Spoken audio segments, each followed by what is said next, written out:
Hello, folks. Welcome to week 6 of social distancing for me, where I obviously give no shits right now.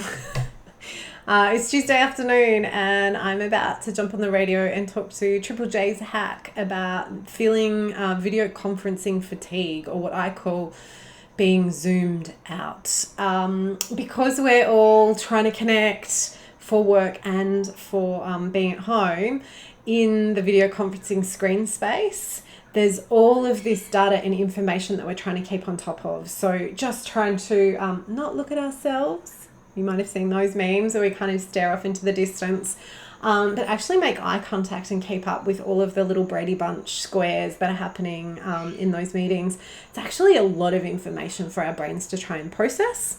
And we are probably not used to having so many meetings. I think there's a big question around why we're suddenly having so many meetings and whether or not they can be emails and Slack channels. So big questions around the value of gatherings. And I'm really loving the new podcast from Priya Parker, who I've been a fan of for quite some time.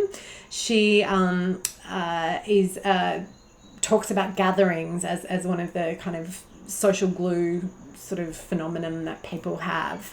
Her new podcast is all about this. But the thing, I guess, with Zoom and those meetings is some tips. My tips would be, don't get into the Brady Bunch mode, get into speaker mode. So the person who's speaking, you're actually much more likely to attend to. Really try and turn off notifications. So for a lot of people, myself included, I've got notifications that might pop through on my desktop, but if you have your phone next to you as well, that might be going. So see if you can use Do Not Disturb and batch your notifications better. And maybe rethink in your organization the need to have face-to-face meetings.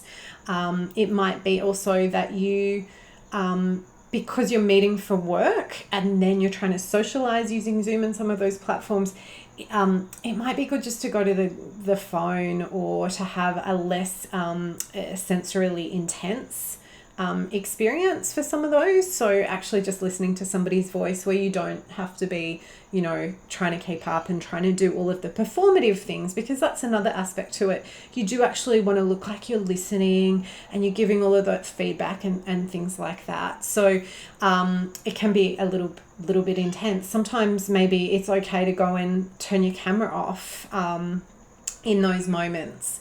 Another thing that you can consider doing that is jumping out of my brain. What was the other thing I was going to say?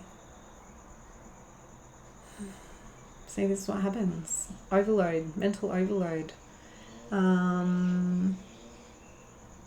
It's going to come. Do you want to sit with me while I think about it? Just bear with me while I think about, what was the other thing I was going to say?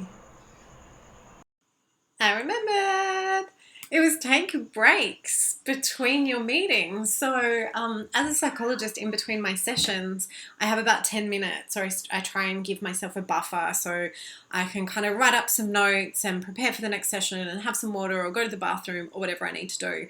So really kind of keep in mind that, again, part of it's appraising, does this need to be a meeting and what's the agenda, and being really clear on the purpose of having the meeting, but then making sure that the meeting winds up so you can have some space, regroup, and then get on to your next one. That downtime in between helps, gives you a brain break and helps you reset and get ready for another conversation with the Brady Bunch family at your work. Cool. Yay, I got there. Please try and say zoomed in, not zoomed out, or maybe just find a better platform with better security features. Just an idea. I read a statistic today that Zoom use in March went up 525%.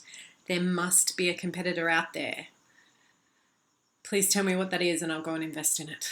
Okay, stay safe, wash your hands.